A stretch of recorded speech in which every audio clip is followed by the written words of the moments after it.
Conversation with a Geographer.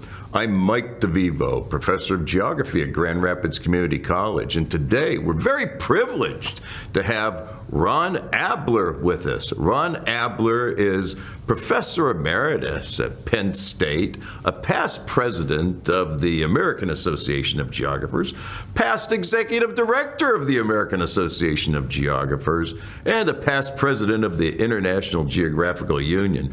Ron, thanks so much for joining us today. It's really my pleasure.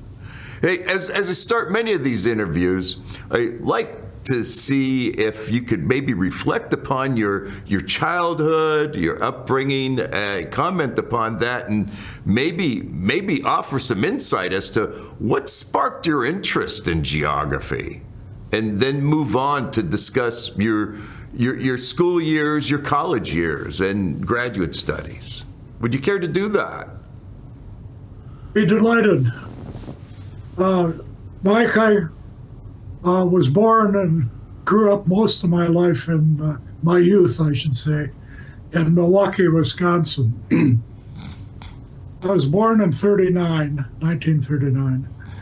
And somewhat geographic beneficiary of World War II.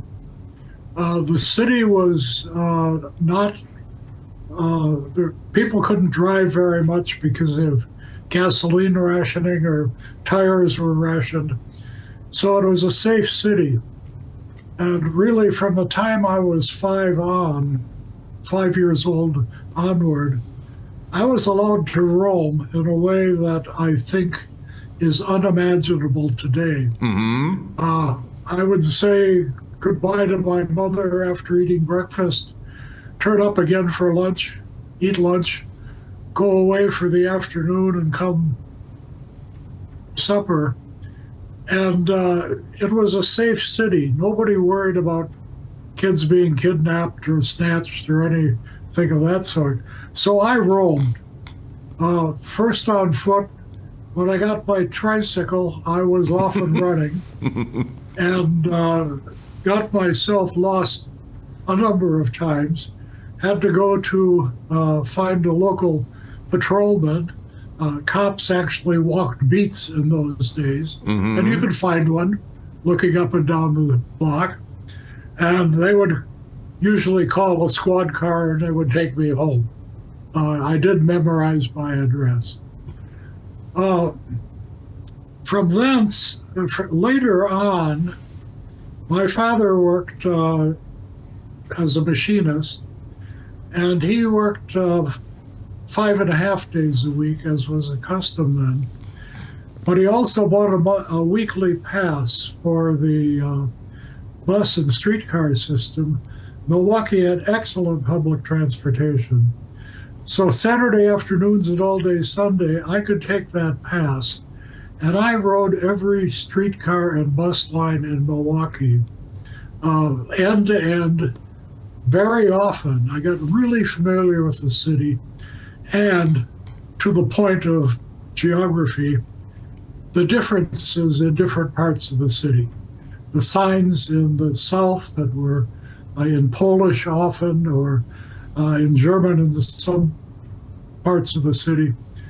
So I became sensitized quite early to differences in place, and I found them intriguing. I never took a geography course until I got to the University of Minnesota. I graduated from West Division High School in 1957, and there was a geography course, but it was taught by the basketball coach, because the basketball coach had to teach something. Sure. And it didn't have a good reputation, so I avoided it. I got to Minnesota after working for 2 years. I worked as an installer of telephone equipment for the old Western Electric Company, which was the installation and manufacturing arm of AT&T at that point. And that again was surprisingly geographical. The switching equipment was electromechanical. And in the dark of a night, if I was working the night shift, you could hear a call switching through the office because it made noise as the switches functioned. In the middle of the afternoon, at 11:30 in the morning on a business day, it was cacophony because everybody was calling everybody to arrange lunch or God knows what. And all of these switches were clickety-clacketing, and they would ring alarm bells if they hung up.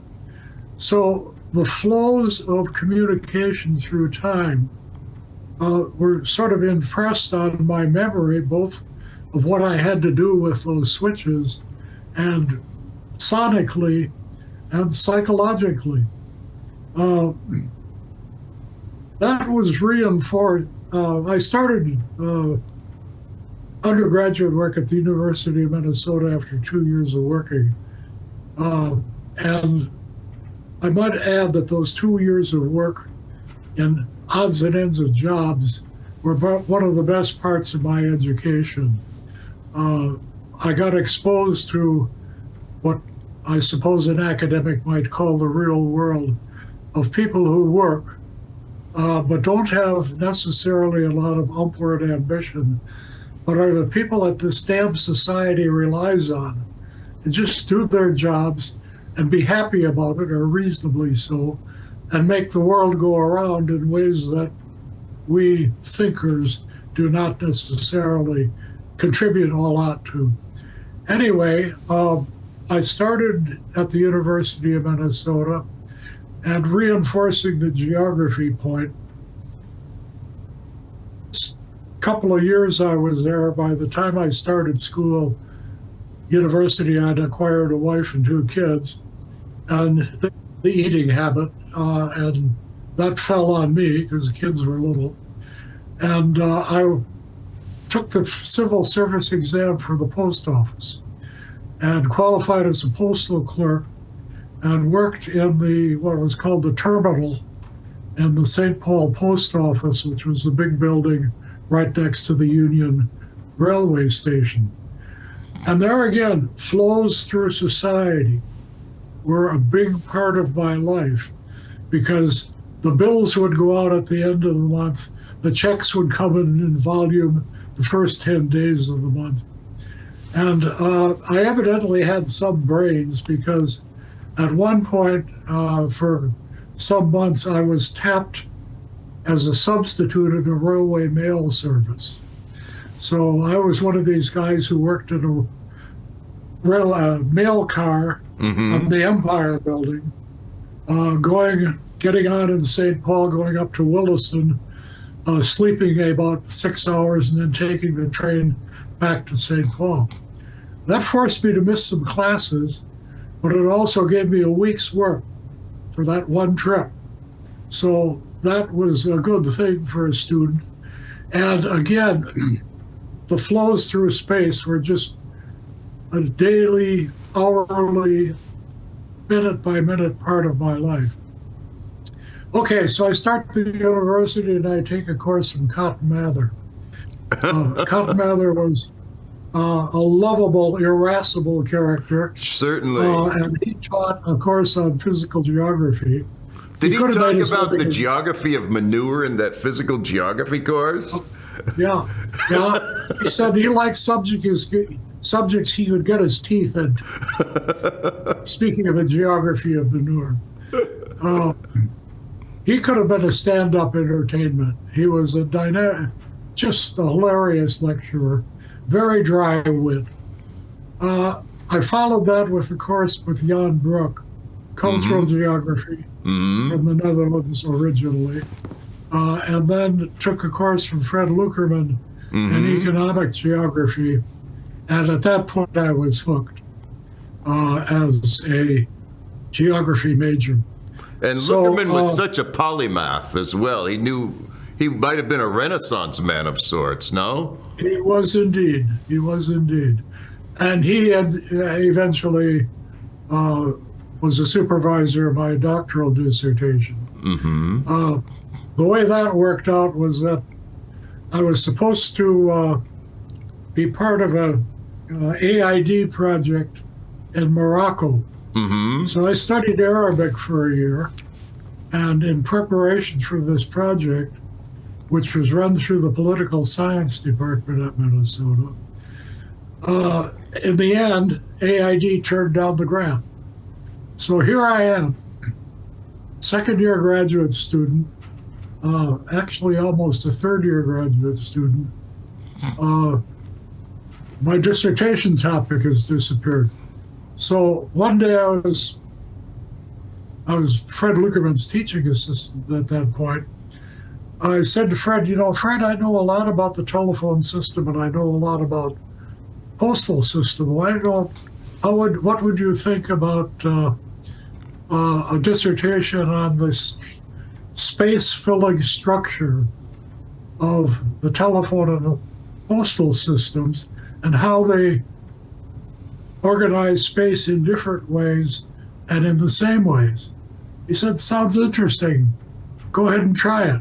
Well, that was my dissertation, which I finished.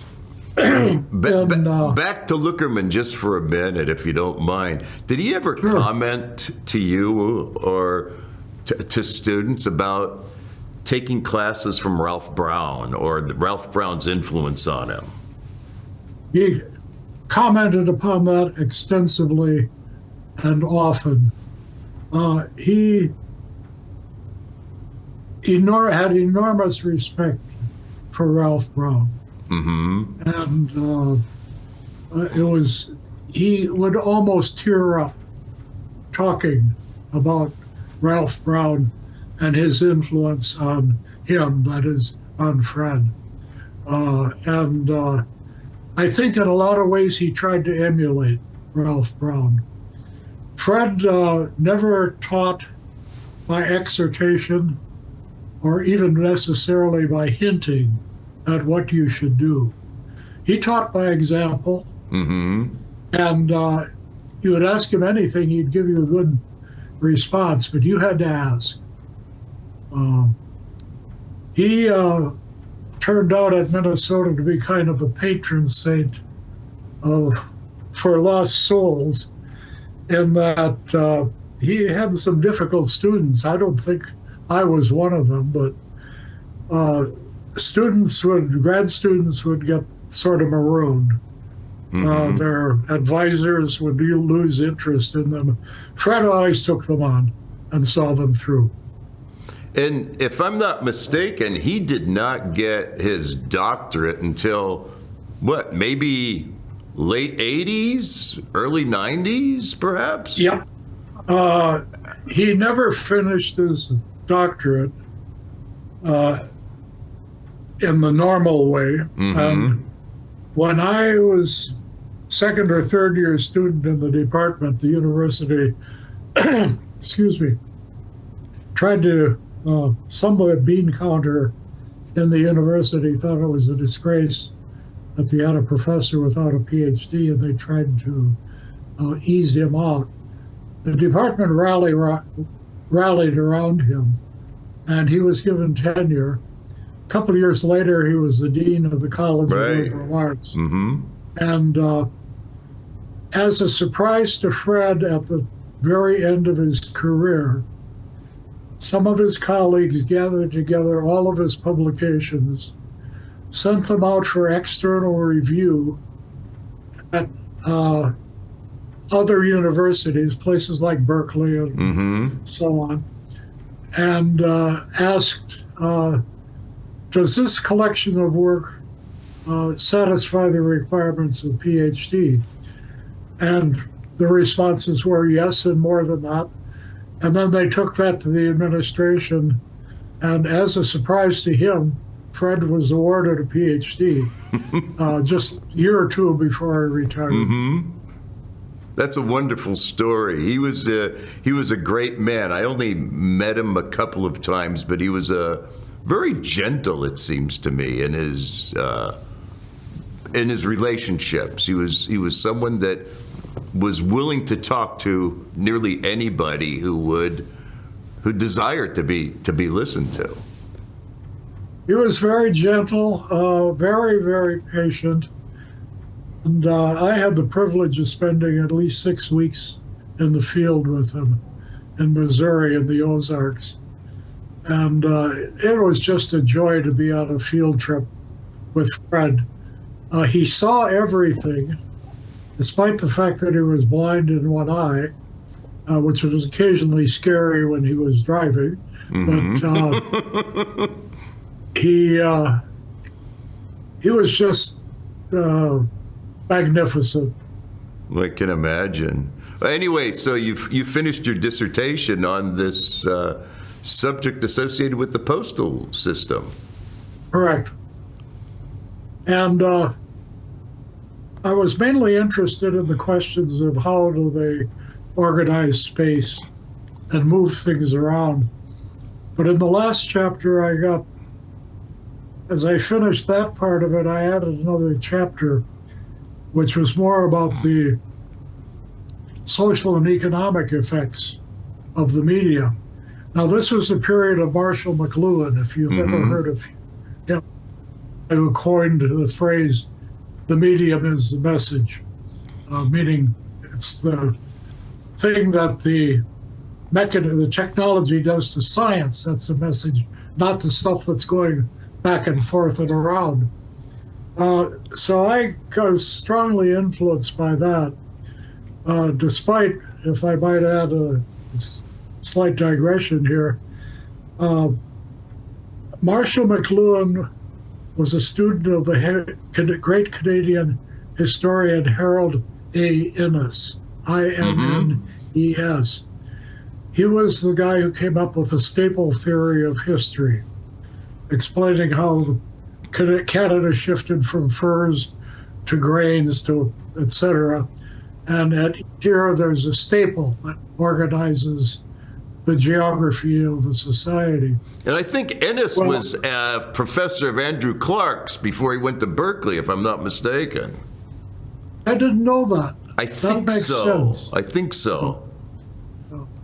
Well, what McLuhan did was take the idea of the staple theory of history as formulated by Innes and then apply it to technology. The thing I disliked about McLuhan was he was, first of all, a mystic. He liked puzzling people rather than explaining things. And he never, ever acknowledged Harold Innes's contribution to his intellectual development. A further digression is that there was a fellow named Ronald Innes, who was the son of Harold, who was a geographer somewhere at one of the state universities in New York State. I forget which one, but anyway, back to the dissertation. That kept me going on social and economic effects. If I could make a relevant digression, I then spent about 15 years with an awful lot of other people trying to figure out how communications technologies were affecting societies and how societies were affecting communications technologies. The custom in those days was, of course, regression analysis. Certainly. And it was kind of assumed that technology was on the horizontal axis and effects were on the vertical axis. Well, we floundered around with that for people in communication studies for 10 or 15 years trying to figure this out. And about the time I was going to NSF, the people who study coral reefs came up with the idea and the theory of coevolution. But the coral reef isn't the result of any one species. You can't put it on an X and Y axis unless both are on both axes, cause and effect. And you take a coral reef and you got 30, 35 species affecting each other. Well, that's communication technology and society. it's a circular process. You don't know exactly what's causing who, but two-axis regression analysis, or even multiple regression, is not going to figure it out. About that time, I took a stint as department head at Penn State.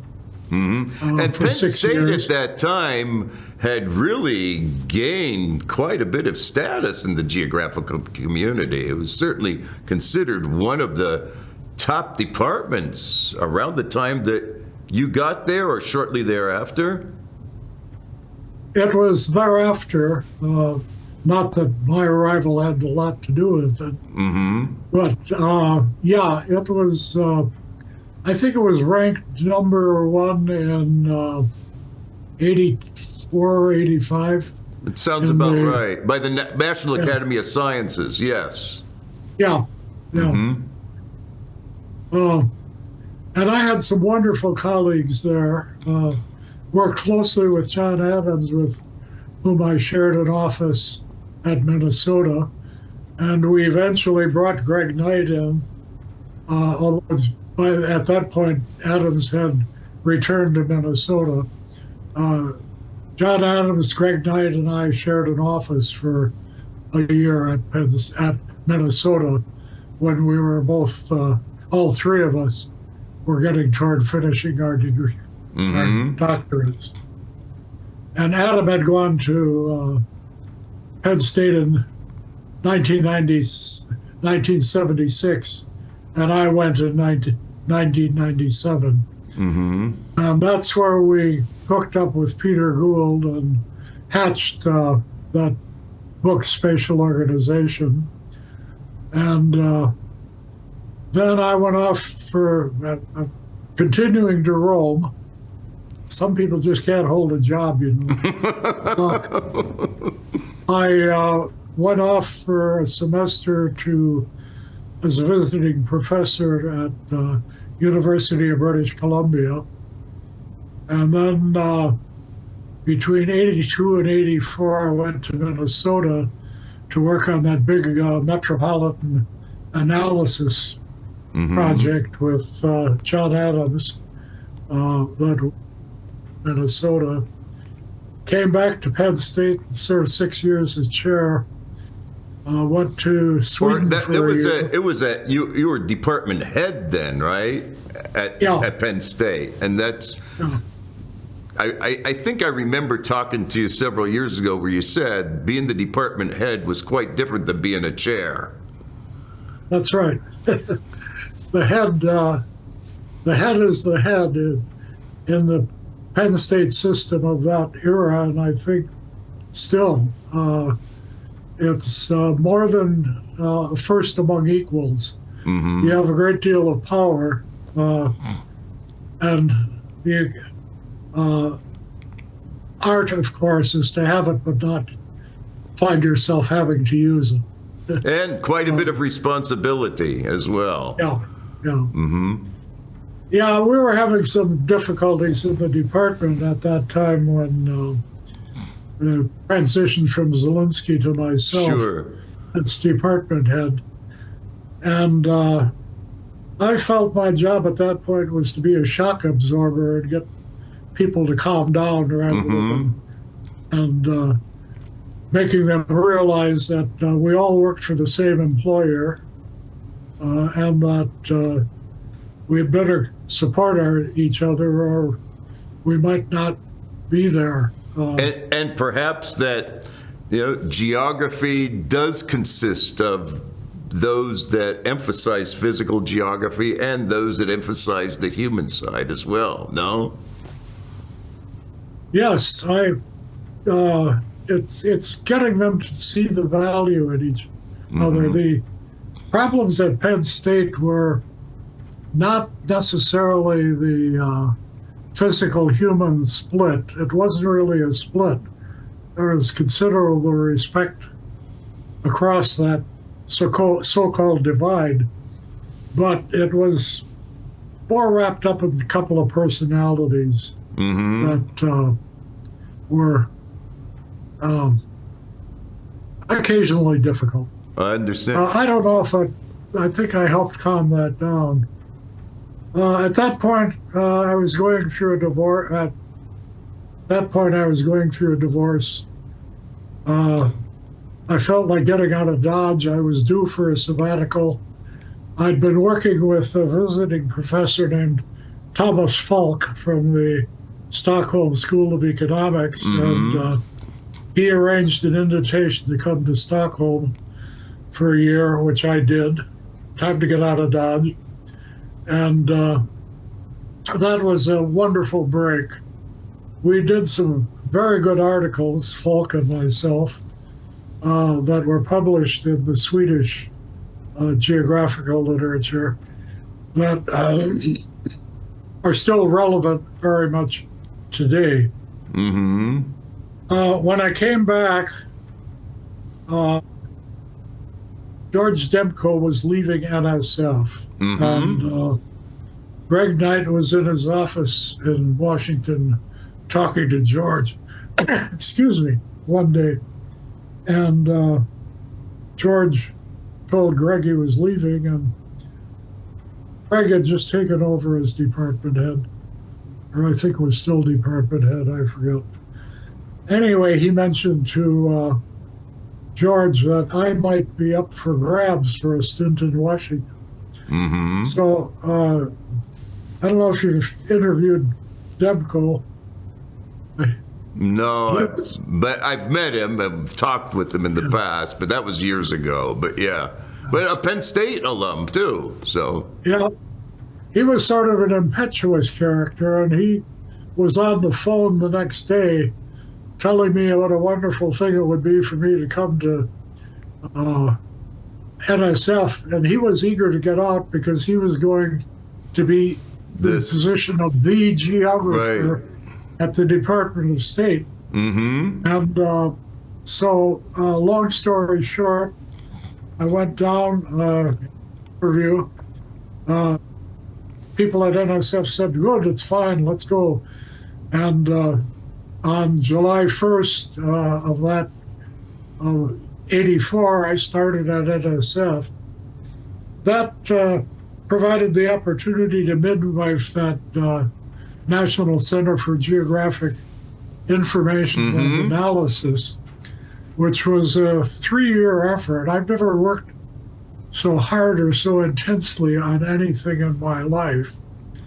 The stakes were big for geography in those days. Mm-hmm. It was going to be a $10 million grant over 4 or 8 years, and that was big, big money in 1983, 1982. Big money for the Division of Social Sciences and Geography. It was not an easy sell because the winning combination in the competition was University of Maine, State University, New York at Buffalo, and Santa Barbara. And the notion of a center in 3 places was one that some people at NSF had trouble wrapping their heads around. I'll tell you a story, an anecdote. The first, George Demko, when he left NSF, had approved all of the grants that had been approved by the review committee. Mm-hmm. And there was a big stack of declinations. And guess who was going to do those? Yours truly. So I picked up the first one and read the title. And the title of the proposed project was Geographic Using Trees, some kind of trees for geographical research. And I looked at it and I said, tree, roots.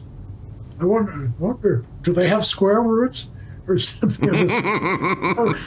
It was a proposal, in fact, from SUNY Buffalo for GIS.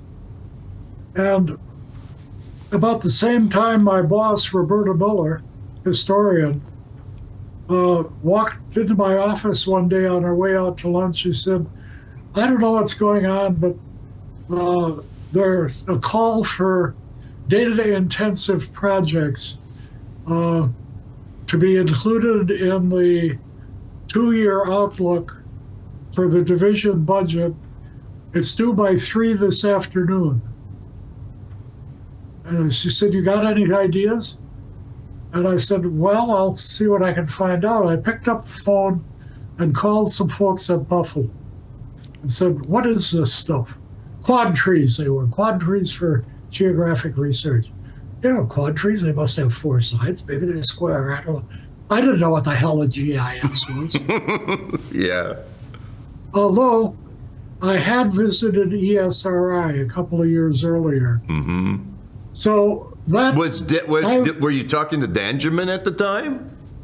Sorry? Were you talking to Jack Dangerman then at Esri? I didn't see Jack that visit. I saw his partner, Bill Derenbacher. Anyway, I wrote a paragraph, handed it to Roberta. She took it, put it into her submission, and the way these things survive is a year outlook, a 2-year outlook, 3-year outlook, and it stuck.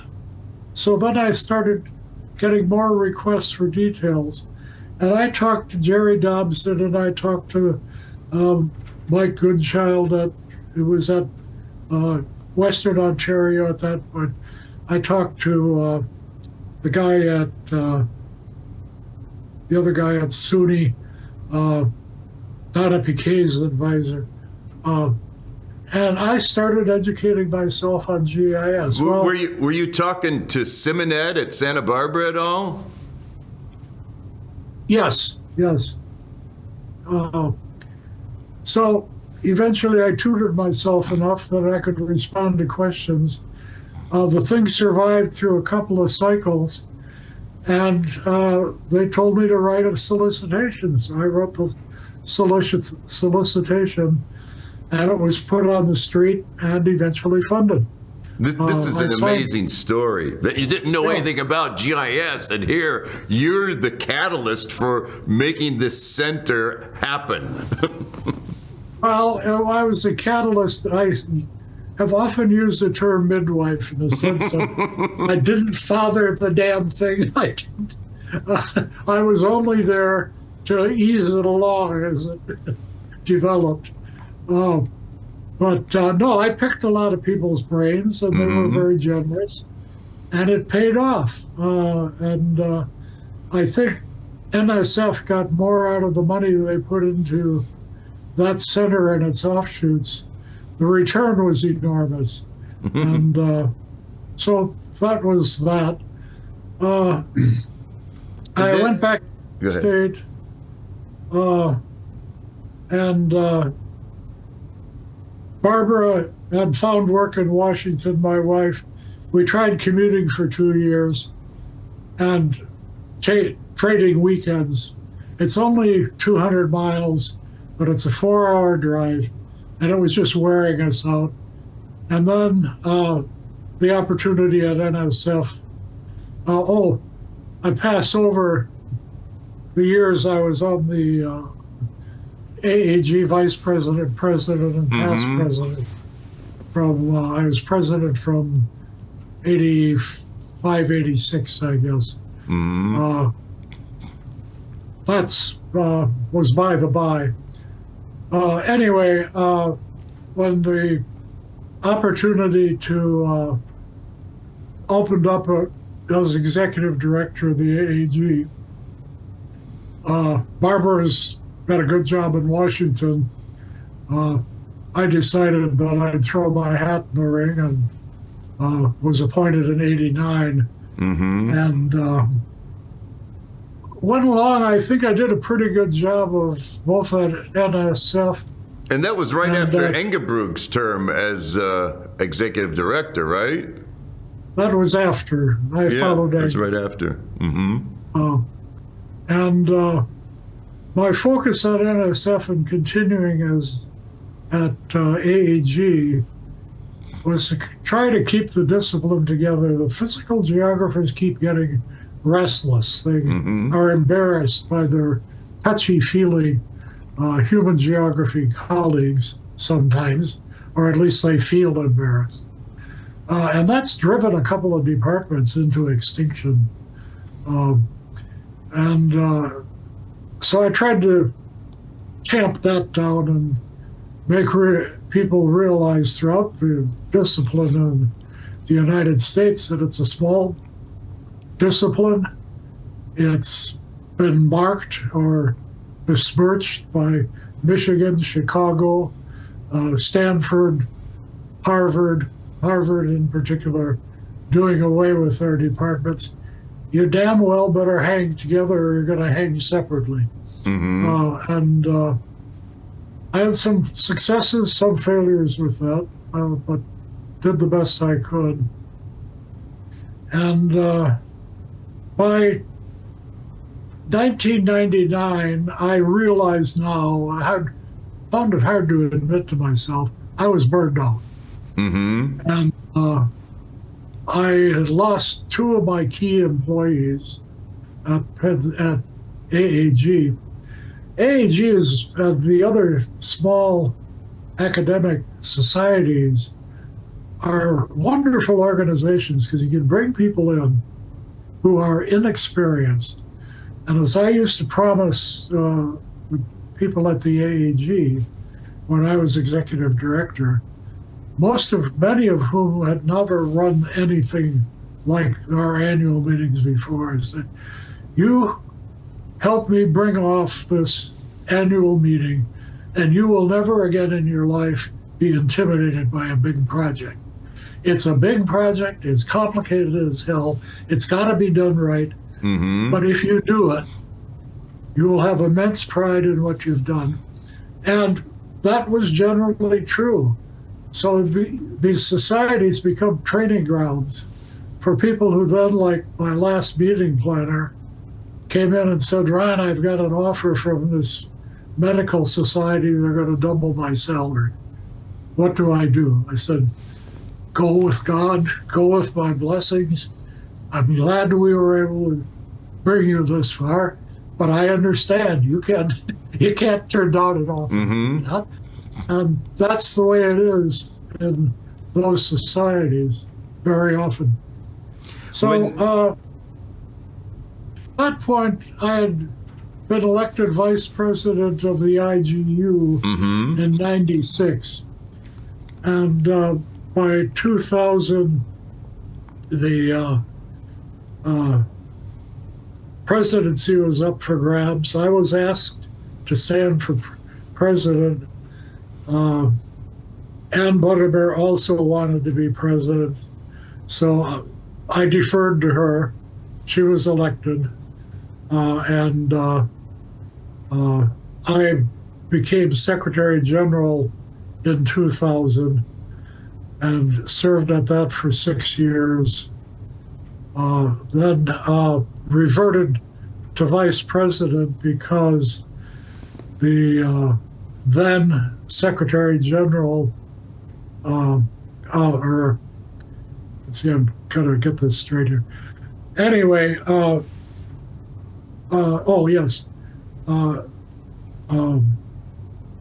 Vallega, who was the president who followed Ann Butterbear, came down with was diagnosed with stomach cancer, and he really needed a lot of help.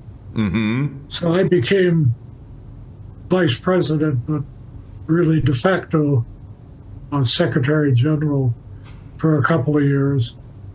Jose Palacio Prieto was tipped to succeed Adalberto. He was involved in some complications at UNAM in Mexico City, the autonomous national university. Couldn't do it. So I figured, well, I got a lot of experience here. I know where the bodies are buried. So I put forth my candidacy for president served as president from 2008 to 2012, and then as past president from 12 to 16. I've carried on as chair of the IGU Honors Committee. I finished the final chores of that for selecting the people who will receive IGU honors and awards in August in Dublin. That's it. I'm done. And so now you're enjoying your retired life, reflecting upon geography quite a bit, I suppose. I am.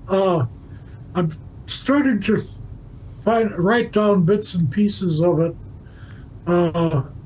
Not necessarily for any kind of permanent publication, but just for my own recollection, whatever my kids find useful in it, and anybody else who wants to read it. I think it's been a magnificent, wonderful life. Only I know how dumb I was when I finished high school, which I largely wasted, high school that is. I learned a lot about how to drink beer and do a lot of other shady kinds of things, but I only really woke up to intellectual pursuits after I had graduated from high school and had some time to think about what it's like to work for a living in basically a dead-end job. And again, I have the most enormous respect for people who live lives in a dead-end job and do a good job. But I changed, and I'm just incredibly grateful to people like Cotton Mather, who I offended in a variety of ways, Fred Lukerman, John Borchert, who was one of my mentors, people who looked at me and at least saw some potential there. You really had a gifted group of mentors at Minnesota with Mather, Lukerman, and Borchert. And I'll ask you to think about your life and the leadership roles you've played. You've been asked to give advice to people who are parts of departments that are in trouble. We have about a minute or two to go here. I'm going to ask you to perhaps think about some advice you might have for leaders in the discipline today, or members of the geographic community, maybe even students that are interested in pursuing geography as a field. Do you have any pearls of wisdom you'd like to share in these last couple of minutes? Well, I don't know if they're pearls, but I would say this.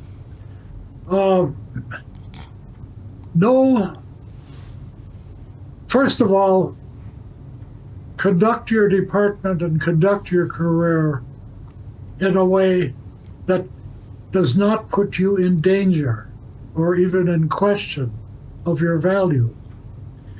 I spent a lot of time as executive director of the AAG trying to rescue departments in trouble.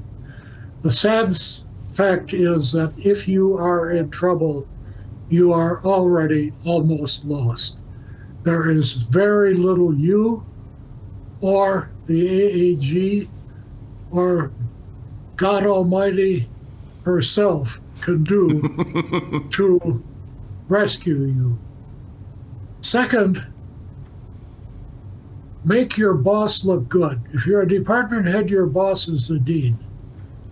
No sensible dean in his right mind or her right mind is going to axe a department or cut back a department that's doing good work. And as a codicil to that, pay attention to how many great undergraduate majors you're producing. You look at Michigan and a number of other similar cases. They took great pride in the fact that they didn't do much for undergraduates. and boy, did it come back to haunt them. It was basically handing the executioner an axe. There are all kinds of advice that's given to people about managing your colleagues or your subordinates. Somebody ought to write books about managing your boss. How do you make your boss look good? And if your boss isn't even faintly rational, he or she will not mess with you. As long as you're making them look good, they look good, and that's good. So that's my word of advice. Those are wonderful pieces of advice, Ron, and they're not often spoken by others, but then others don't have the same legacy you have in terms of those leadership positions. I really want to thank you for coming here today. It's certainly been a pleasure chatting. Well, thank you, Mike, for the opportunity. It's great to talk, and hope we meet again soon. Well, I hope so too. Next year in Detroit, how's that? I plan to be there, inshallah. All righty. Thank you once again. This concludes this episode of Conversation with a Geographer. Thank you.